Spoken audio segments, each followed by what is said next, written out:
जय महाराष्ट्र। मी सौ रेश्मा तपासे। आज मी एक वेगळा विषय घेऊन आलेली आहे आपल्या समोर। विषय आहे प्लास्टिकचा वापर केला पाहिजे किंवा नाही केला पाहिजे। आता सगळ्यांना माहिती आहे की महानगरपालिका मध्ये कुठली पण असो, ज्या भाजीवाल्यांकडे फळवाल्यांकडे प्लास्टिकच्या पॉलिथिनच्या पिशव्या असतात त्या पिशव्या जप्त करतात, त्यांना 5,000 पर्यंत फाईन मारतात।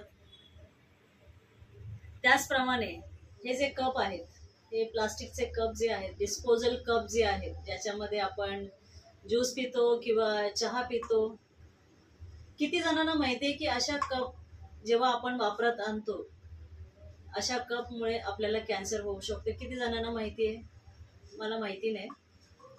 कारण जेव्हा या कपमध्ये जेव्हा गरम पदार्थ ओतला जातो, जसं गरम चाय किंवा गरम दूध जेव्हा ओतला जातो तेव्हा याच्यामध्ये केमिकल मिक्स असतं। ते केमिकल आपल्या शरीरामध्ये जातं।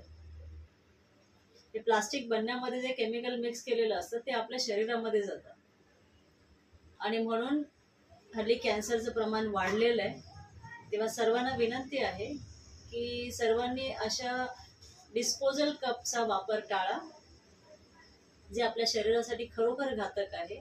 त्याचबरोबर एक म्हणणं आहे माझं की जर या अशा घातक वस्तू म्हणजे तुम्ही प्रशासन भाजीवाल्यांकडनं किंवा दुकानवाल्यांकडनं प्लास्टिकची पिशवी सापडते म्हणून तुम्ही एखादा दंड वसूल करताय, त्याबरोबर ह्या ज्या बनवणाऱ्या कंपन्या आहेत ह्या कंपन्या बंद का नाही करत?